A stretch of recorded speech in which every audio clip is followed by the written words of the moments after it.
To outsiders, I am both the future heir of Wong Media and a powerful movie star in the entertainment industry. A true epitome of success, however. My fiancé and my older sister have hated me for 10 years. They are convinced that I bullied their beloved Makoto, and at my engagement party, they exposed my alleged crimes to the public. My fiancé said, "He's just a scum who bullies his classmates. I will never marry him." In the live-streamed video, Makoto calmly smiled and said, "I don't blame him anymore." Looking back, the light boat has passed through countless mountains. Overnight, his fame soared. While I was vilified, attacked by extreme fans with acid, and driven to despair, in my desperation, I chose to end it all with him. When I opened my eyes again, I was back in my final year of high school. Makoto, who looked much younger, was standing not far away, pouring water over his head while smiling at me. "Have you figured out how you're going to apologize to me yet?" In the next moment, I lost it. I grabbed his collar and dragged him into the restroom. Pushing his face into the toilet bowl, I laughed. "I'll teach you what real bullying is. With a filthy mouth like that. The mouth is for speaking, not for farting." Chapter 1. The last memory of my previous life was the agonizing pain of sulfuric acid splashing into my eyes. A death-like agony. Through the excruciating pain, in my blurry vision, I found Makoto with his arm around my sister, and I grabbed a cake knife and rushed over to stab it into his chest. Through gritted teeth, I said, "Let's go to hell together."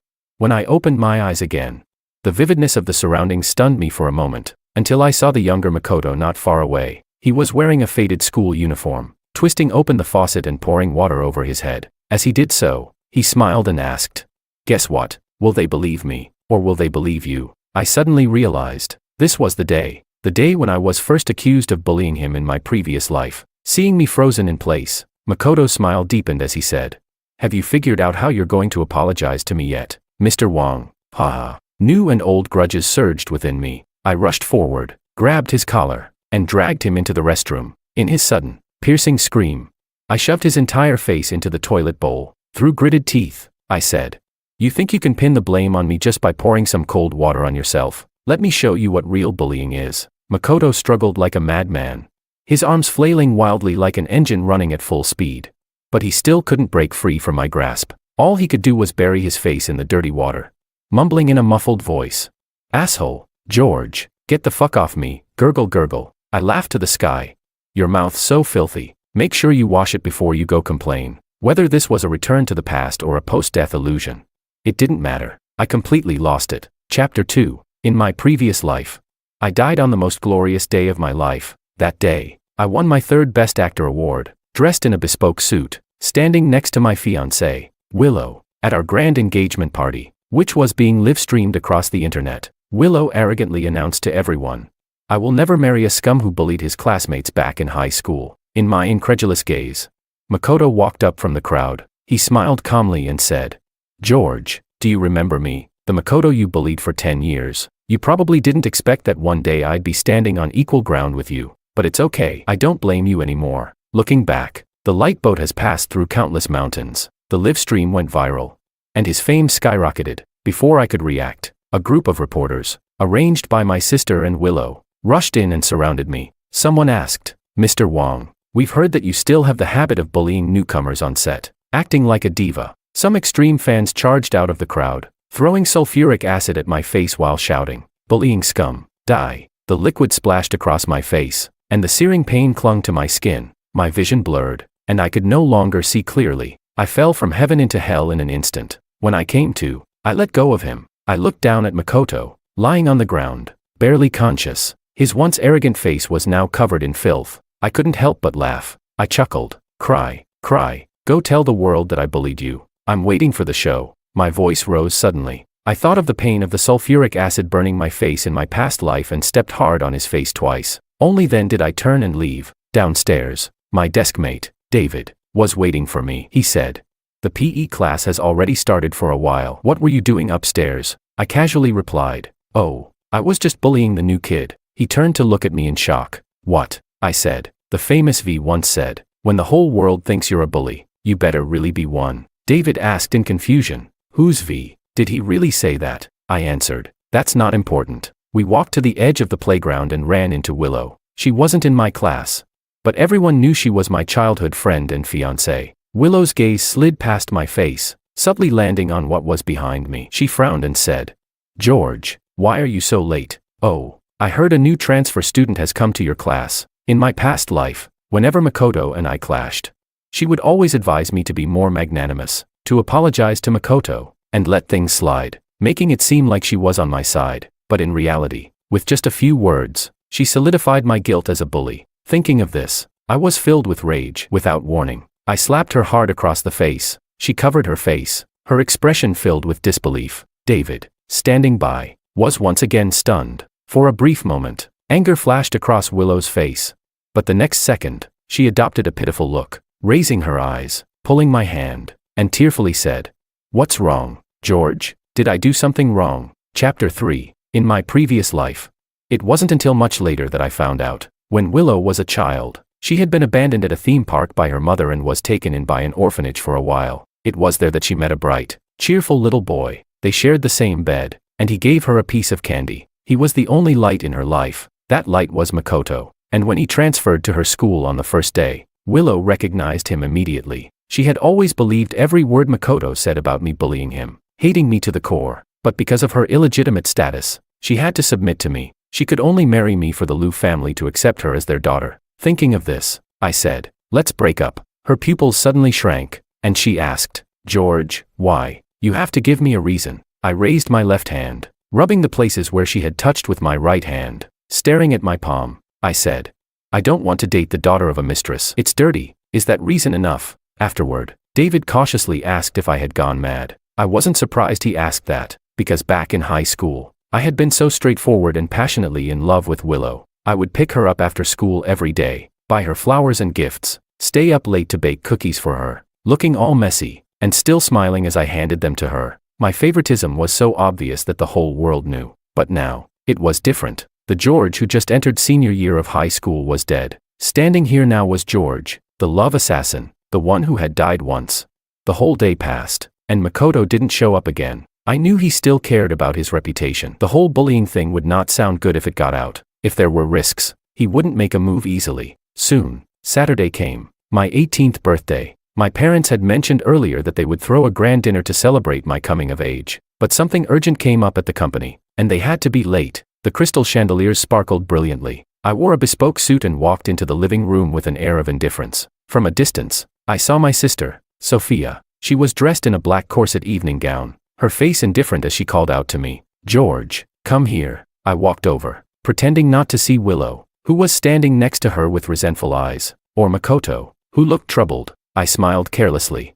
"Hey, sis, what's up? Got a present for me?" Sophia shot me a cold look for a moment, then said, "Bullying classmates, insulting friends. George, is this how the Wang family educates you?" Her voice was loud and clear, and in an instant, all the guests turned their attention toward us. I frowned and said, "What are you talking about, sis? I don't get it." I looked at Makoto, then pinched my brow and said, "Who did I insult? When did I bully anyone? I don't even know him." My sister furrowed her brows and said, "It's no use being stubborn now. When you do something wrong, you have to pay the price. Today, since mom and dad aren't here, I'll discipline you for them." Saying that, Sophia walked up to me, looked me in the eye, and slowly said, "Kneel." Chapter 4. In the vast banquet hall, countless eyes were watching the drama unfold. People whispered, "What? Bullying classmates? George really did that? Ugh. He's probably just been so arrogant and used to it that he can't stand to see others doing well." Some others said, "Luckily, his sister is holding him accountable." Honestly, Wang family's son is a lost cause. The family would be much better off without him. Under Makoto's smug and provocative gaze,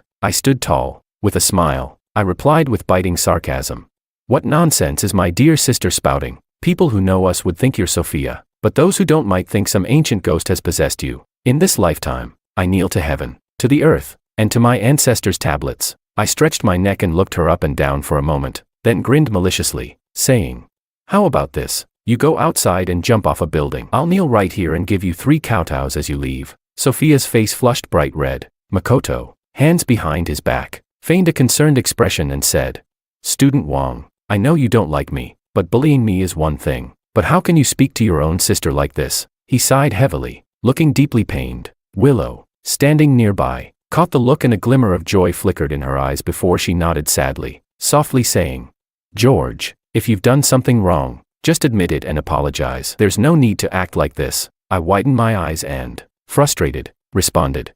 Sorry, I don't understand dog barks. Could you repeat that in a language humans speak? Shut up, Sophia bit her lip.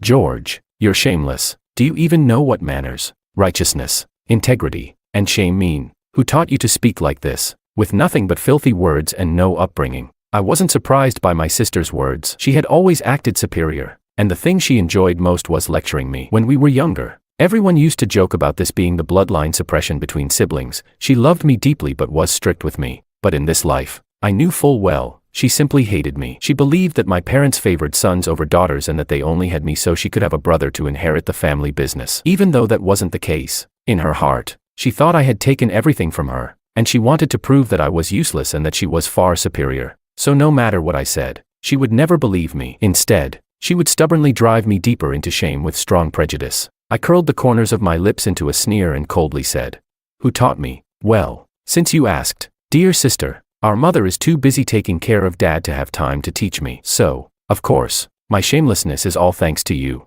I paused, then lowered my voice to use her most hated words, deliberately provoking her.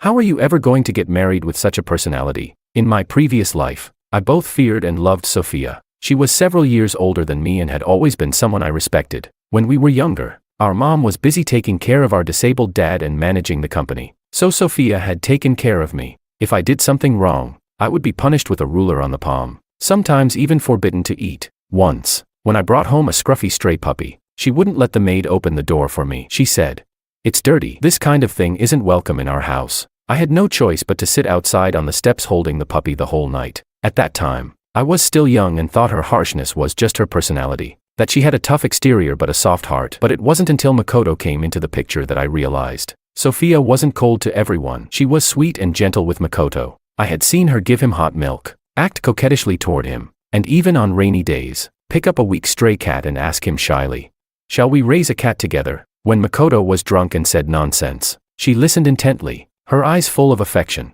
In my previous life, I had been trapped in a love-based illusion. I was confused about why Sophia hated me so much, and why my fiancé always seemed to be siding with others. But in this life, I finally woke up. I was an independent individual. Just because there was no love, didn't mean I couldn't live. Chapter 5. The birthday banquet ended in an unsatisfactory way. When Sophia and I were clashing, my mom finally pushed my dad back into the room. They politely thanked the guests and sent them all off. Makoto still tried to pull the same trick in front of my dad, continuing to slander me. However, my dad gave him a cold smile and shut him down, saying, "Sorry, this is a private family matter. Please leave now." Makoto froze for a moment, casting a helpless glance at my sister before turning to leave. Once only Sophia and I were left in the house, and after my mom had settled my dad in his room, she spoke.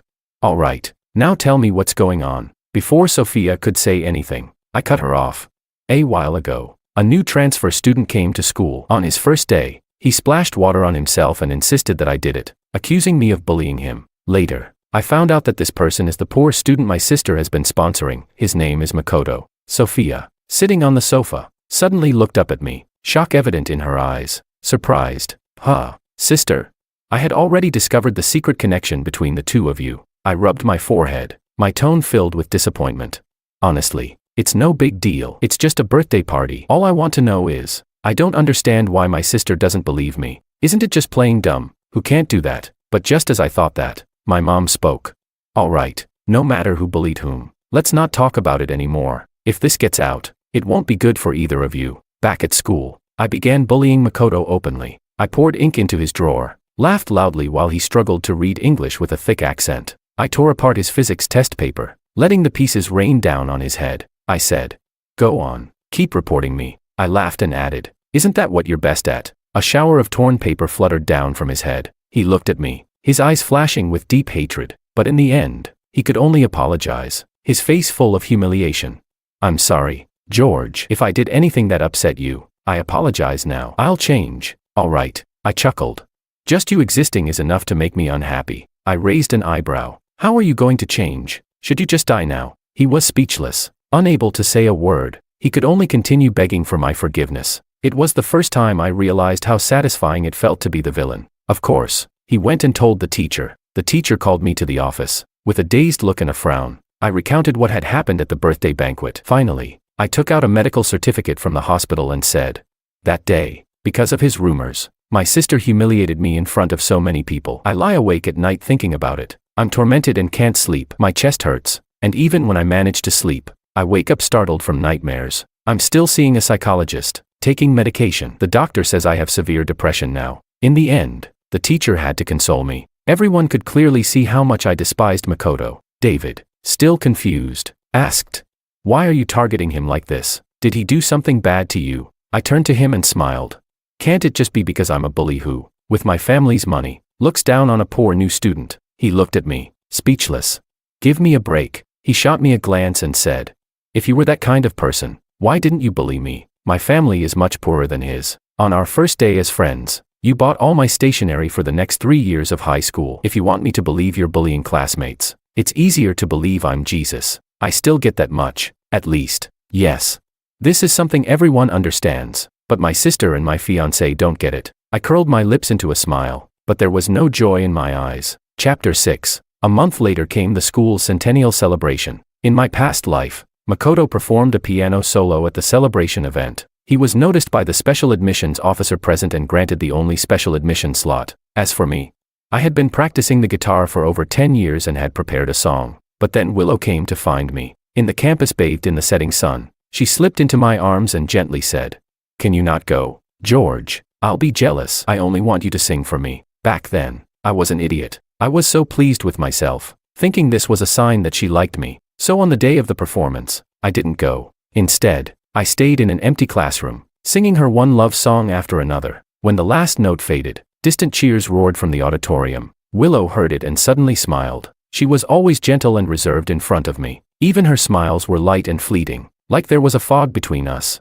But this time, I saw her emotions shift so clearly. I put down the guitar, cluelessly asking, "Are you happy?" She paused before saying, "Yes, I'm happy." At the time, I thought she was happy because I was singing just for her. It wasn't until much later that I realized she was happy because Makoto's performance had been a huge success. The only light in her life now had a brilliant future ahead of him. I submitted the program I had prepared long ago, but this time, it wasn't a solo guitar performance. I pulled together everyone in the class who was interested in performing, and we put together a group performance. I paid for everything myself, hired the best instructors, bought the most expensive costumes, custom-made the best instruments and props, and even booked the most luxurious dance troupe. Compared to that, Makoto's piano solo seemed too simple. I don't know what he complained to Sophia about. That evening, when I came home after school, she stopped me in the garden. "George." My sister looked at me with a blank expression.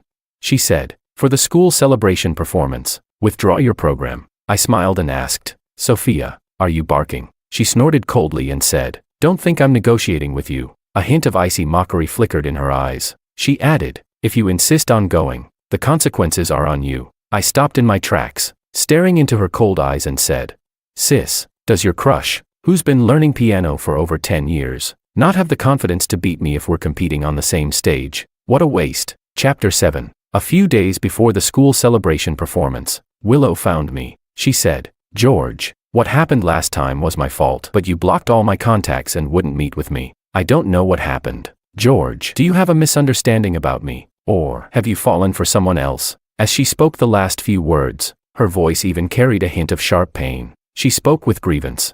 "But you said yourself that you would always love me the most." A rush of anger mixed with sharp pain suddenly surged in my chest. In the past, I had genuinely liked her for so many years. She said she didn't want me to act as a couple with female actresses, so I gave up many golden opportunities from famous directors. She said Makoto came from a poor background, had been bullied in the orphanage, and told me not to hold his offenses against him. So, I forgave his offenses again and again. I just wanted to exchange sincerity for sincerity, but what I got in return were years of slander and hatred from them. At this moment, I suddenly didn't want to bother with any facade anymore. I reached out and grabbed Willow by the collar, shoving her hard against the tree behind her. She gasped in pain. Unable to speak before slap, I struck her face with a resounding slap. I held nothing back. Her pale face immediately turned red and swollen. I leaned close to her and said slowly, "You've known Makoto for a long time." "I've known. You like him, don't you? Why are you here crying in front of me? Is it because you wanted to use me to pave the way for Makoto? You really are just like your mother, who loves to play the third wheel." Disgusting. When the last word left my mouth, the emotions in her eyes brewed like a storm about to break, but she couldn't say another word. I sneered, released her, and turned to leave. That night, I had a dream. A rare dream of what happened after I died in my past life. The knife plunged into Makoto's chest, and I died in intense pain. He was rushed to the hospital for emergency treatment. Outside the emergency room, Willow choked out, "You said he wouldn't get hurt." Sophia rolled her eyes and coldly responded, "I already agreed to let you be the mistress. Living together with the three of us, what more do you want? You're just a bastard. Without me, could you even enter the Liu family door?" Willow trembled slightly, furrowing her brows in rebuttal. "Did you help me?" Clearly, it was. She stopped halfway, pressing her lips together. Sophia snorted coldly.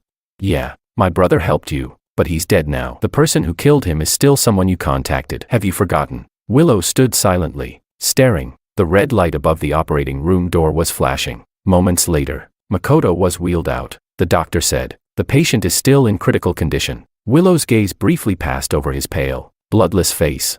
And then, with slow, deliberate words, she said, "I haven't forgotten. I never regret it." I woke up suddenly from the dream, stumbling to the bathroom and dry heaving into the toilet for a long while. When I straightened up, I supported myself on the counter and stared at my reflection in the mirror. My bloodshot eyes were filled with hatred. "Never regret it," I murmured. "It's okay. This lifetime, you'll regret it. Regret being born. Just wait and see." Chapter 8. On the day of the school celebration performance, I ran into Makoto by the artificial lake on campus. He looked triumphant, with an expression that clearly said he was destined to succeed. He said, "George, do you really think the status of the Wang family's heir will always protect you? You've bullied me for so long. Do you really think I won't fight back? I'll make you pay 1,000 times over, even if you know about Willow and me. So what? She loves me, and your sister loves me too. You're just a useless loser, relying on your parents for everything." He rambled on, but I just smiled and responded with one line, "Is the toilet water tasty?"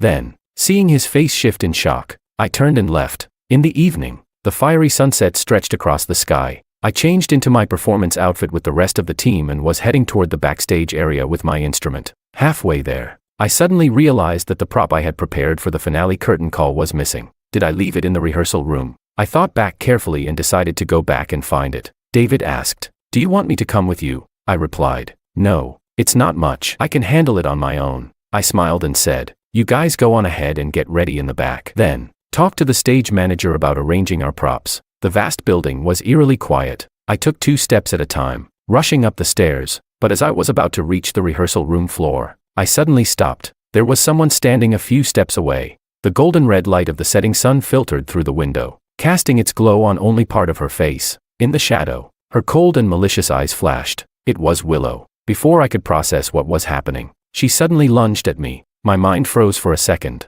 By the time I reacted, my body was already light, and I fell backward. Behind me was a flight of high stairs. I landed hard on my back, rolling down the steps. Pain overwhelmed me as I hit the iron railing, and I felt a sharp crack in my ankle. I couldn't move. Willow walked over, crouched down beside me, and looked at me with that innocent yet aggrieved expression in her eyes. She said, "George, don't blame me. You've had everything since birth. Even if you miss this opportunity, there are plenty of other paths for you. But Makoto and you are different. He's already done his best with the effort he can give." With that, she raised her foot and stomped down on my leg. In that instant, the scene from my dream flashed in my mind. She was standing outside the hospital room with my sister, looking at Makoto, who had been wheeled out of the emergency room, with eyes filled with tenderness and affection. But when it came to me, her voice was indifferent as she said, "I've never regretted it. 15 crucial years of my life, the most passionate and sincere love, and it was all tied to a person like this." I suddenly burst into laughter. Just before her foot could land on my calf, I swiftly pulled away. I cursed, "Bitch." The pain from my sprained ankle made my breath hitch, but I still seized the moment while Willow was still processing what happened. I grabbed her hair and slammed her head into the railing. Through gritted teeth, I spat, "Trash, you want to harm me again? You're dreaming." Willow's head hit the railing hard, making a loud thud. Her forehead collided with the sharp edge, and fresh blood immediately flowed out. It trickled down her cheek, dripping onto her clothes. "George." I took a couple of deep breaths, releasing her hair and standing up. The pain from my twisted ankle was relentless, but I didn't care. I looked down at her eyes, which were clouded with pain, and slowly began to smile. I said, "What a devoted girl, willing to sacrifice herself just to have me ruin myself here, to secure a future for your beloved. Is this the warning Sophia gave me? You two had already planned who would be the dominant one, and who would be the submissive, right? How disgusting, how stupid." I took off my shirt and began wiping the blood off her face, until the white fabric was stained and splotchy. Then I threw her down on the ground and, with the darkening sky, ran toward the grand hall. From afar, I could hear the distant, melodious sound of a piano. Makoto was indeed playing the same piece from my past life, Clair de Lune by Debussy. He was sitting at a pure white piano, dressed in a custom suit. The stage was completely dark except for a single spotlight shining on him, making him appear like the only star in the night, just like in my past life, when he had climbed over my blood to reach the top during my engagement banquet, so dazzling that it almost blinded me. I ran down the narrow aisle between the rows of seats. I pushed past the security guards and the host who tried to stop me. I jumped onto the stage, standing in the one spotlight. I kicked Makoto over and punched the piano. In his shocked and dumbfounded gaze, I shouted in rage, "Play, play, play. I'll make you play. Send someone to harm me, and you still dare to sit here playing piano. Damn it." Chapter 9. Of course, I knew. In the audience, there was a special admissions teacher. In my past life, after Makoto played Clair de Lune, he was contacted by the teacher at the end of the performance, offering him the only special admission spot. Makoto accepted. This was just the first step toward his brilliant future. Later, with Sophia's help, he was taken under the wing of a legendary music master, becoming his disciple. As for me, due to a film role, I was cast as a genius pianist with autism. Through my agent's arrangement, I went to study under that same master, but just as I had a brief encounter with Makoto. When I returned home that evening, Sophia was waiting for me at the door. She looked at me with disdain and asked, "George, when will you stop? Just because you can't compare to Makoto. You hate him so much. You even rip up the music sheets he gave the teacher. You're such a rotten person." I stood there in confusion for a few seconds, trying to process. But before I could defend myself, she interrupted me. "You're just a little liar born from an old con man. Full of lies. I won't believe a single word you say." Amid the murmurs of the audience, I heard someone scream, "Blood. Look, he's covered in blood." My shirt was stained with a mix of blood and dust. My body was covered in grime, and my ankle was swollen and bruised. Every detail of my appearance confirmed the truth of my words. Makoto, still holding the piano bench, struggled to get up. The look in his eyes was filled with deep hatred and resentment, but eventually, he returned to his usual polite demeanor. He said, "Wong, I don't know what you're talking about. There must be some misunderstanding, but this is my performance, and out of respect for the audience, you shouldn't have barged in like this." Sophia angrily stood up from the audience, yelling at me, "George, are you crazy?" I ignored her, shoving Makoto aside and sitting down at the piano. I began playing Beethoven's Symphony No. 5. In my past life, I had practiced this piece for 3 solid months, learning it thoroughly to play it authentically in the film. Though I wasn't a virtuoso, it was enough for this moment. The stirring music filled the empty hall, resonating with the faint hum of electricity. When the piece ended, I turned to face Makoto, my voice firm and clear. "You ruined my engagement party. You sowed discord between my family and me, spread rumors about me in front of my family and friends. Those were small matters. I'll repay you in my own way. But when you had Willow push me down the stairs, trying to break my leg just to keep me off this stage," I paused for a moment, watching his face go pale, then sneered, "Your piano is the one thing you take pride in, and yet you can't even compete with me in this. Did you lose all confidence?" The stage erupted in chaos. Eventually, the teacher in charge of the school celebration performance dragged Makoto and me off the stage. The host quickly came forward to regain control. Our group performance was up next. I passed by the other performers backstage. David rushed over and grabbed my hand, asking, "George, what happened to you? Are you injured? I should have gone with you." I smiled. "I'm fine." I patted his shoulder and reassured him.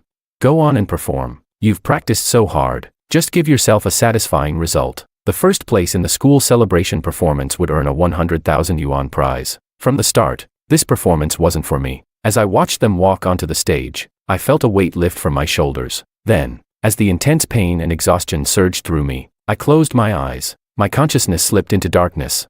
I woke up in the hospital. That night, Sophia stormed into my room, fuming. "Crazy, George, you're insane." She had wanted to push her beloved Makoto into the spotlight, to see him shine. But I understood her deeper intentions. Destroy a man, then raise another man in her attention. It was the ultimate proof of her superiority over men, wasn't it? But how could I give her such an opportunity again? I laughed. So what? He didn't even finish his piece. The plot to break my leg got exposed, and now he won't get into the school he wants. I suddenly remembered something. Oh right, your accomplice Willow is still lying on the floor of the complex building. If you get the chance, make sure to send her to the hospital. I grabbed the blanket and laughed. causing my sprained ankle to throb painfully, distorting my facial features. In the reflection of her pupils, I saw myself now. It was like madness. Or maybe, from the day I died in my past life, I had already become a madman. Sophia instinctively took 2 steps back, but the terror in her eyes was fleeting. She quickly regained her usual cold, high and mighty demeanor. She said, "Does it matter, George? Even if Makoto fails, you still haven't succeeded. Not only that, your crazy, delusional appearance was fully captured on the cameras. This time, you can't just fake a diagnosis and get away with it. The school has already contacted our parents and is preparing to expel you." But the next second, ha ha ha, I laughed loudly. "Expelled? Do you think I care about that? Sophia, don't forget, I'm a Wong." Just like Willow said, if this path is closed, I still have many others to take. From the start, my only goal was to bring Makoto down. That's it. I thought to myself, the slanders he made against me in my past life, I would make them all come true. The path he walked in his past life, I would block one by one. Our debts aren't paid yet. Makoto. Chapter 10. Under the eyes of the public, I caused a scene at the school celebration and even hit Willow and Makoto. The incident of me bullying Makoto at school also spread online, triggering a considerable public controversy. The dispute between the rich and the poor, whether 10 years ago or 10 years later, always generates enough buzz. The difference this time, though, was that because I spoke clearly on stage, with my disheveled appearance, and the extreme anger and madness in my fate, many people started to side with me. One netizen commented, "Maybe it's not just the rich bullying the poor. His music doesn't seem like the type of person to do that." Another replied, "I'm laughing. The person above must be a paid commenter, using music to predict someone's character." Someone else added, "Forget everything else. Just look at his state. His ankle is swollen like a loaf of bread, covered in blood. Who bullies others and ends up like this?" Yet another person commented, "Forget everything else. This guy's mental state is 8 versions ahead of the times." Finally, David and my other close friends started engaging with netizens. "My brother Wong is a man of principle. He's not like what you're saying. It was Makoto who provoked him first." The online debate escalated. During the days I stayed in the hospital, I had no idea what Sophia had told my mom. In any case, when I was discharged and returned home, she looked at me with a cold expression and said, "It's been a while since I've kept track of you, and you've become this lawless. Since your school won't let you continue studying, why not go abroad, lay low for a few years, and come back once things calm down?" I wasn't surprised at her attitude. She was very biased towards Sophia. The reason seemed simple: I was born through a difficult delivery, which had already marked me with a sense of guilt. Back then, my sister had been easy to raise, never crying or causing trouble, which led my mother to believe raising a child was simple. She had suggested to my father to have a second child so we could look after each other. This was her idea. But after I was born through a difficult labor, she insisted that my father had wanted a son to carry on the Wong family name. Otherwise, she wouldn't have suffered through childbirth. She said I was a debt to her, and that I owed my sister. So when the engagement party incident happened in my past life, my mom knew everything.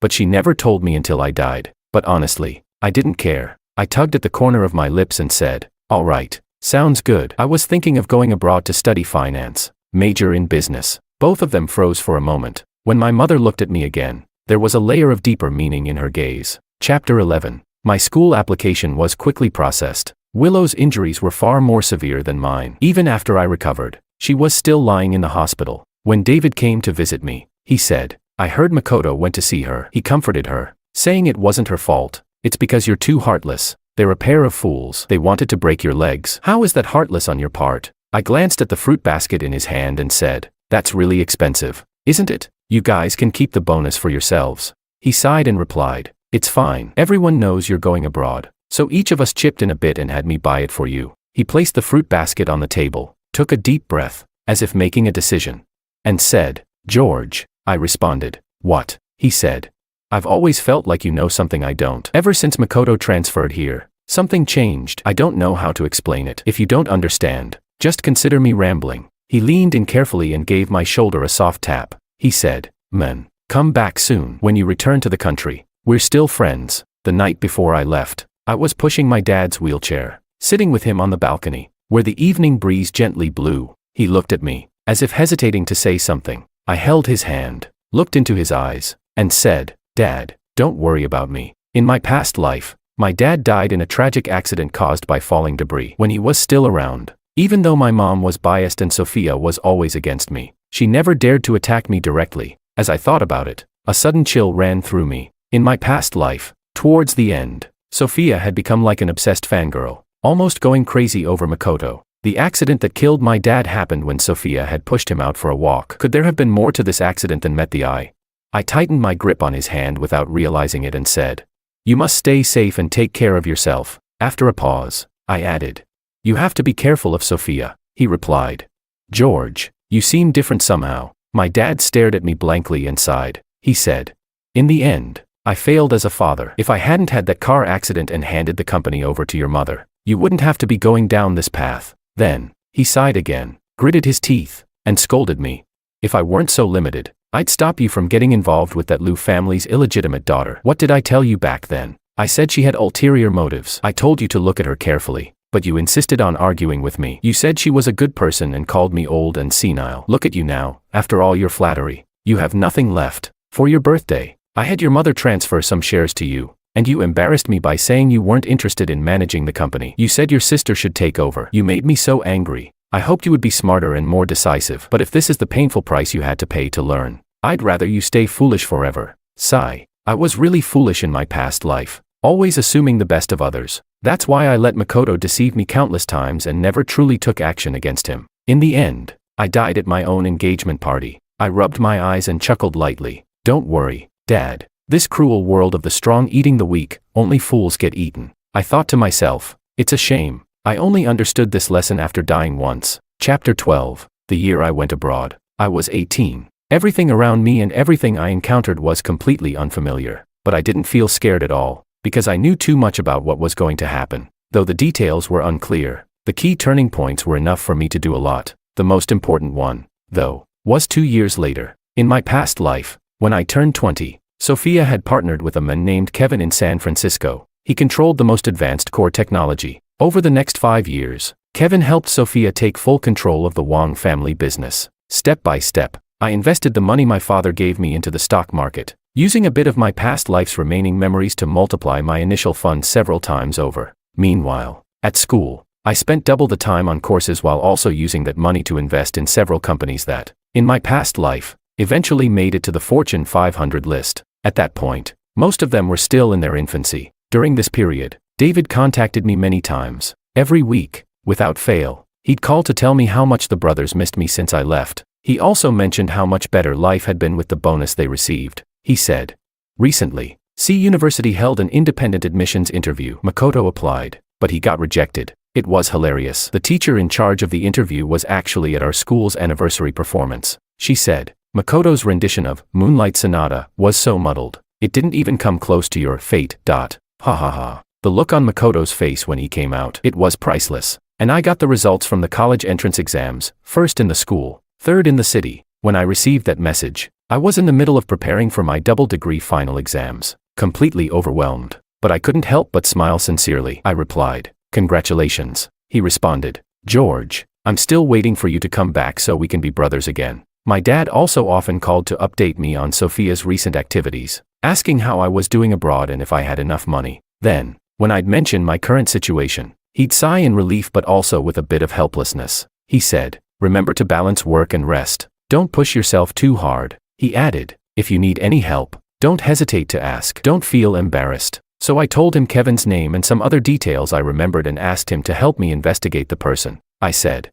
"Make sure to keep this from Sophia." I arrived in San Francisco a month earlier than Sophia. Outside the school, as I was about to ask someone for directions, I suddenly saw a familiar face on the lawn not far away. It was Kevin, looking several years younger. He was standing in front of a tall, thin girl with short hair and glasses, who was staring at him coldly. The girl said, "That's my research. Who gave you the right to take it and negotiate a business deal without my permission?" Kevin smiled awkwardly and said, "What do you mean, yours and mine? Didn't we both work on it together?" The girl replied, "The idea was mine. The experiments were done by me, and you just helped out for a while, recording some data. How can you think you have the right to handle my work?" The girl wasn't backing down. Upon hearing her words, Kevin's expression darkened. He said, "Anna, don't go too far. We're about to graduate. Aren't I thinking about our future? What's the point of holding on to it yourself? Shouldn't we find a reliable company to collaborate and develop it to maximize the benefits?" Anna responded, "I'll say this one last time. It's my research."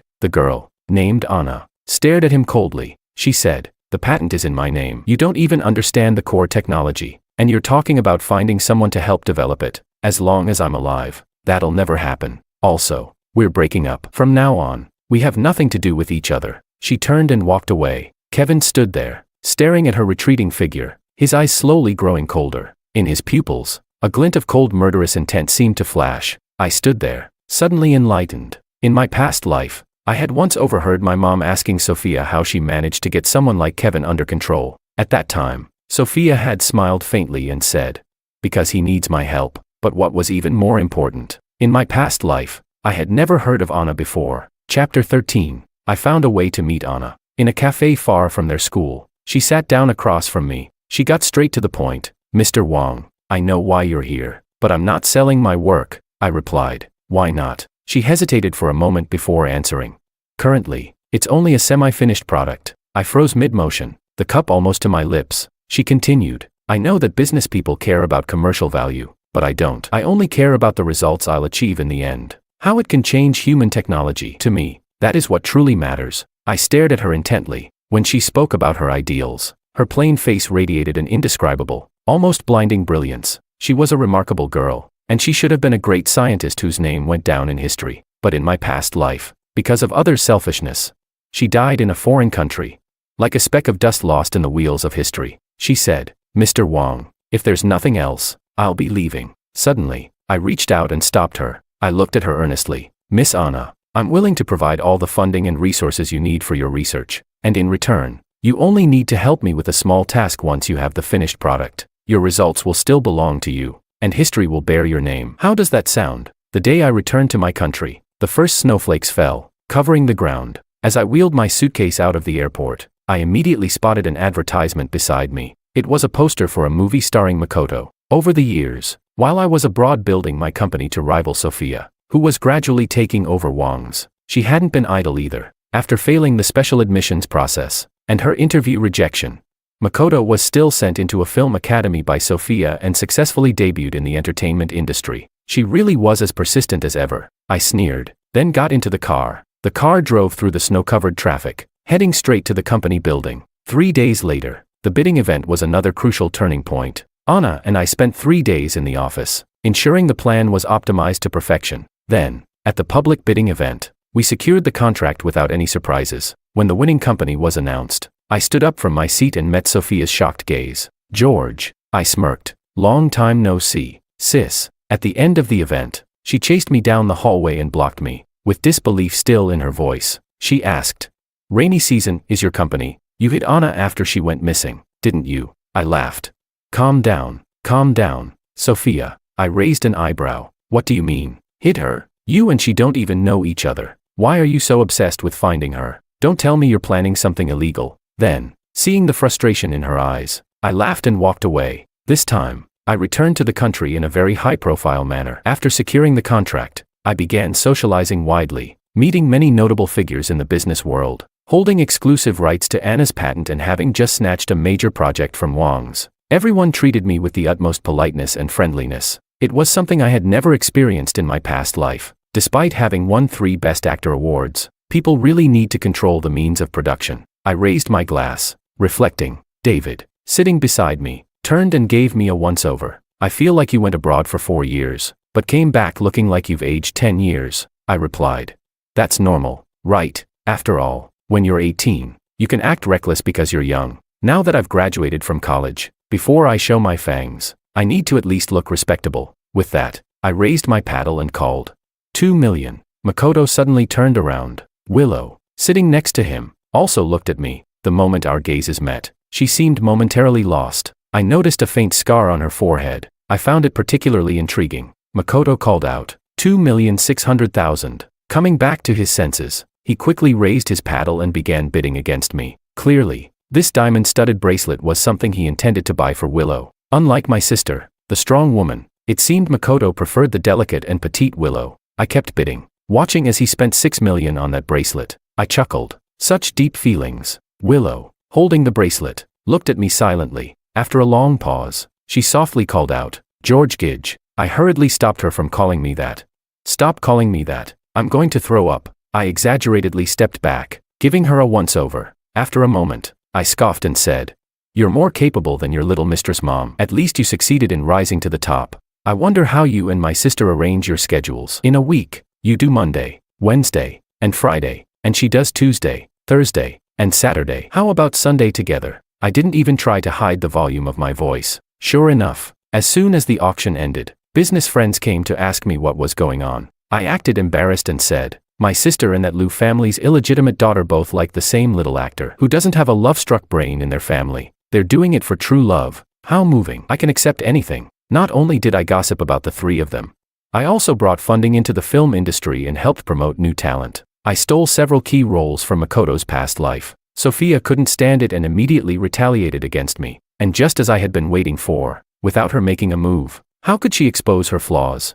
Chapter 14. My name suddenly trended online alongside my company. Rainy season, founder George and school bullying. George spread malicious rumors about his elder sister, Makoto bullied. The video of me smashing Makoto's piano during the school celebration performance was re-uploaded. But this time, they cut off the part where I played the Destiny piece afterward. What's more, they contacted my high school classmates to prove that I indeed bullied Makoto back in the day. In the video, a female classmate said, "Yes, George didn't like Makoto at all. He tore up his homework, poured ink into his drawer, and led all the boys in the class to isolate him. But because he's a rich second generation, with money and power, Makoto couldn't do anything about it. He had to endure all the humiliation." Later, the matter blew up, and the school expelled him. Then he went abroad to study and gain some prestige. Now, he's transformed into the founder of Rainy Season. The company's stock price plummeted for several days. Several partners called me, politely asking what was going on. I knew that if I didn't provide a satisfactory answer, the partnerships would be terminated.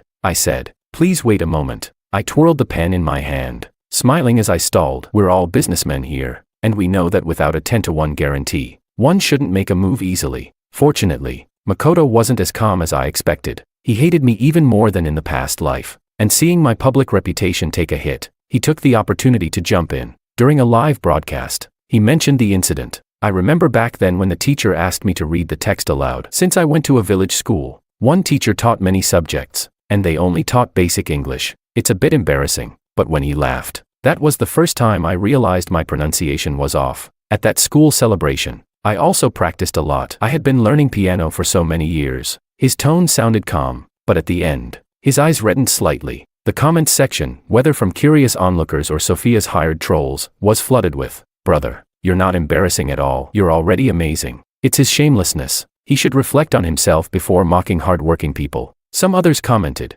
"Wait, did anyone else notice that he said he went to a village school where they didn't even teach English, but also studied piano for over 10 years? Doesn't that contradict itself?" I couldn't help but laugh out loud when I saw the last comment, but it flashed by quickly, soon buried in a sea of text. The live stream that day broke 5 million viewers. The next day, my mother called me back, extremely angry, demanding that I disband the company and merge Rainy Season into the Wong Group. She said, "After studying abroad for 4 years, and now you come back and cause this mess. You should hurry up, hand over the company, and go publicly apologize." I quietly looked at her and said, "Mom, get it straight. This mess was caused by my sister, not because of my company." She snorted, "But you were the one who bullied him first." She paused and then said, "I should never have given birth to you. If it weren't for your father insisting on having a son, how could I have suffered so much? You owe me, and you owe your sister. You'll never be able to repay it." I was speechless. Dad insisted on having a son. According to your logic,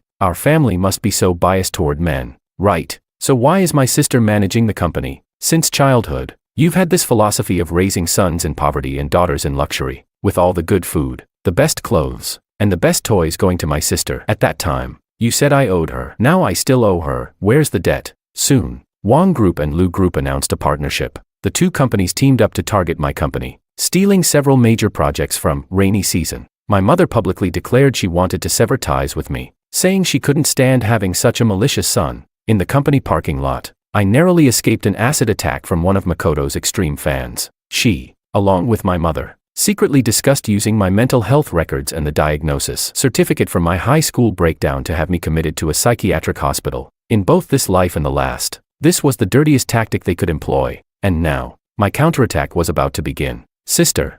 Chapter 15. Watching myself retreat without any means of counterattack, things were spiraling out of control. At just the right moment, Makoto won his first Best Actor award. and his birthday was approaching. So he hosted a grand celebration. The venue was decorated luxuriously, and he invited many of his fans, even setting up a live stream for the event. Makoto graciously thanked his fans in front of the camera. The next segment was the video greetings from fans. On the big screen behind him, a video flashed. It was a bit blurry, and the angle was sneaky, as if someone had secretly filmed it. In the dressing room on set, another actor was eating a lunchbox when Makoto suddenly kicked him to the ground. He walked over, looking down at him. "Sophia is my girlfriend. You dare to flirt with my woman? You really have guts." "Huh?" the actor replied. "No, Teacher Ito. That day I gave everyone on set a cup of milk tea." Makoto laughed coldly. "Do you even know who I am and who you are? You're too ignorant. Do you want me to have my girlfriend blacklist you?" In the next moment, he slammed his head into the edge of a table, falling to the ground. Makoto said, "Think about the bullying video you've been spreading about me. Once you're blacklisted, how are you going to make a living?" The last shot was him opening a blood packet and smearing it all over his face. "Turn it off," Makoto shouted, rushing forward to try to block the screen, but it was useless. The crowd of fans went wild. Amid the chaos, Makoto and Sophia's names quickly surged to the top of the trending list. One of the trending topics was, "Makoto bullied again." The number of comments was rising at an alarming rate. David, sitting beside me, was furiously typing on his phone. "Makoto, how are you bullied everywhere you go? Is the whole world against you?" And it quickly became the top-rated comment. One user wrote, "My God, he's so crazy. The corner of that table was so sharp. How could he actually go through with it? Bleeding like that?" Another person responded, "How else could he prove he was bullied? Stop calling him Makoto. Just rename him Ito, and he can keep playing the victim." Someone else added, "If I'm not mistaken, the movie he won Best Actor for wasn't originally supposed to be his lead role." Another actor, who was quite popular, was supposed to play the part but was later frozen out. Another comment said, "Can't get the role through auditions, so he uses connections to blacklist the competition." Huh. Amid the discussions, another video hit the trending list. It was recorded at a university abroad, where a racist laughed loudly after a foreign student gave a speech, mocking his not-so-perfect English pronunciation. The person repeated, in a mocking tone, "Do you know what this is? This is standard British English, joker." Then I grabbed his collar and punched him in the face. With perfect accent, I retorted, "Since you like laughing so much, is that how you laugh at your dad's funeral?" The other guy went ballistic, yelling about wanting to duel me, but once again, I knocked him out with another punch. The person who posted the video was a fellow foreign student,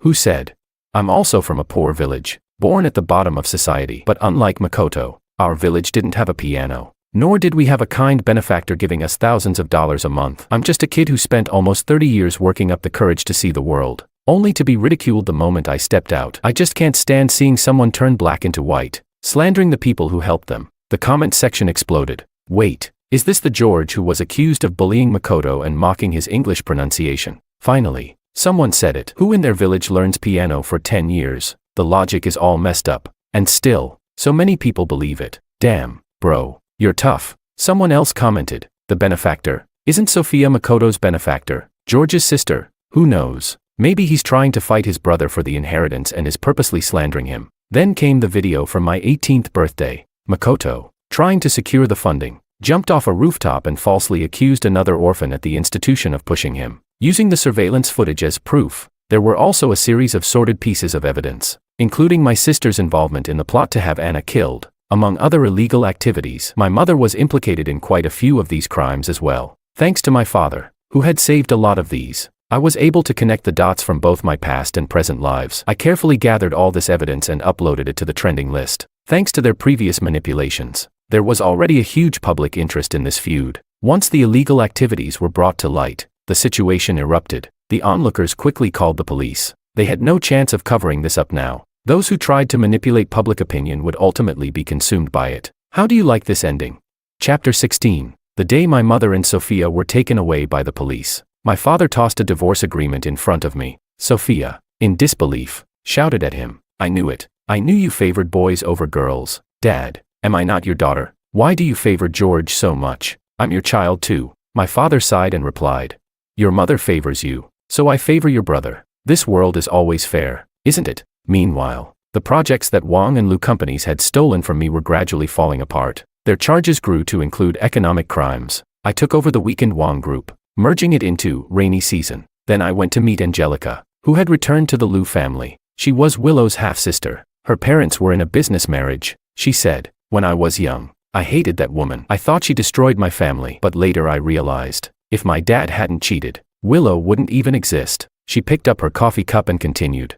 To die at the hands of her own daughter. That's her retribution. I had contacted her a year ago to form a partnership. I promised to help her expel Willow from the Liu family. In exchange, she agreed to help me with many domestic resources. This public opinion battle, for example, was largely her doing. She asked, but I'm curious, how did you guess that her mother's suicide was connected to her? I smiled and remained silent, because in my past life, that was exactly how she treated me. Before the verdict was announced, I made a special trip to the prison to visit some old acquaintances. The first one I saw was my sister. She stared at me, glaring. I chuckled. Don't look at me like that, big sis. I know what you want to ask. Being kicked out like a stray dog. I've already been through that once. You don't think I spent all these years partying abroad, living a life of indulgence, do you? The toughest period for me, I barely had time to sleep. Between classes and the company's operations, I had to hustle to make connections. I spent my time tracing the evidence of the 3 criminals from the clues left in my past life. Their methods were so practiced,